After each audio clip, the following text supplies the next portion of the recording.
than we would like to. We've been trying to, but of course it's still not that easy. And of course, the normal way of things isn't normal yet. What if everything you thought you knew about Princess Diana's relationship with the royal family was carefully orchestrated? Duchess Sophie has finally broken her decades-long silence, revealing a truth so shocking it threatens to rewrite royal history. In a world where royal narratives are tightly controlled, Sophie's revelation exposes how the establishment systematically decides which women's voices matter in British politics. And we went up there during half term. You okay? How's your family adjusting? Well, he's left a giant-sized hole in our lives. Her testimony illuminates disturbing parallels between royal power structures and today's political landscape that Keir Starmer doesn't want you to see. Before we move on, I'd like to ask you a small favour. If you appreciate this content, please take a second to like this video and subscribe to the channel. Over 98% of you watch the videos without subscribing. It costs you nothing, but it makes a huge difference to us. So did you click the subscribe button? Great, thank you so much. Now, back to the video. While the headlines captured Diana's every move, another royal woman was quietly being positioned as the monarchy's secret stabiliser. Sophie, now Duchess of Edinburgh, operated with such deliberate discretion that most Britons barely registered her significance. This wasn't accidental, it was strategic palace planning at its finest. So I think the whole grieving process is probably likely for us to take a lot longer. It may be the same for many other families out there. Because if you're not living with somebody. The royal family has always functioned like a carefully orchestrated chess game. Some pieces move boldly across the board, capturing public attention, while others operate with subtle influence behind the scenes. Sophie was masterfully placed in the latter category, and this positioning gave her extraordinary power that few outside the palace walls ever recognised. What's genuinely fascinating? It's only when you would do the normal things that you would have done with them, and you suddenly realise that they are not there, that you really start to have a, oh my goodness moment. The immediate loss isn't necessarily felt in the same way as if somebody was in the house with you all the time. So if they were normally at a slight distance or living down the road or just, whether it be 15 minutes or 15 hours. You okay?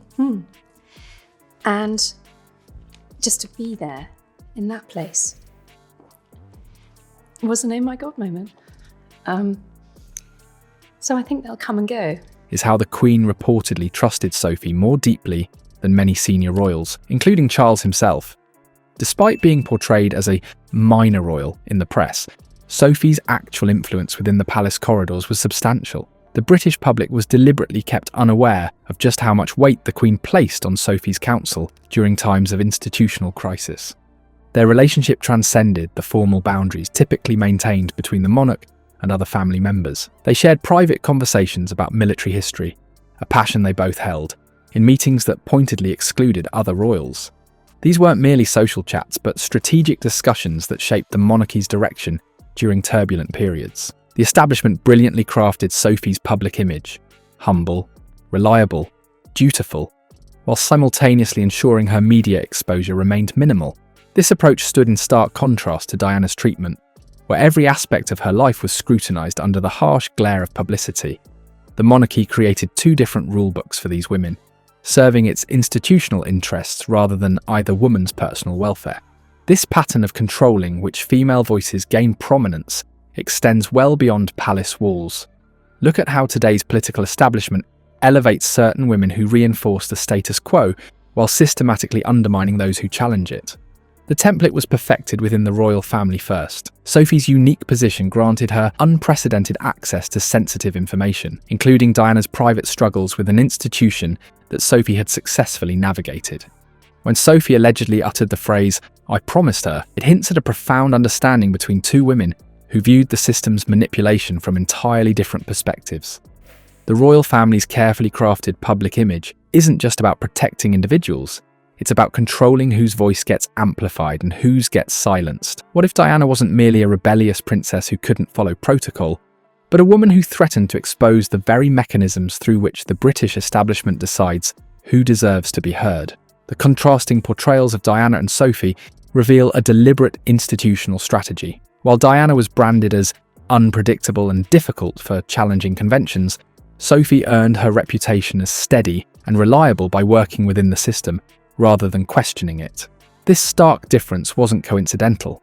It served the monarchy's interests by establishing which behaviours would be rewarded and which would be punished. Sophie's growing prominence since Queen Elizabeth's death isn't merely about filling a personnel gap. It suggests she's executing plans that were set in motion decades ago. As she steps into more visible roles during these challenging times for the royal family, we're witnessing the culmination of a long-term strategy that potentially links back to whatever understanding she reached with Diana.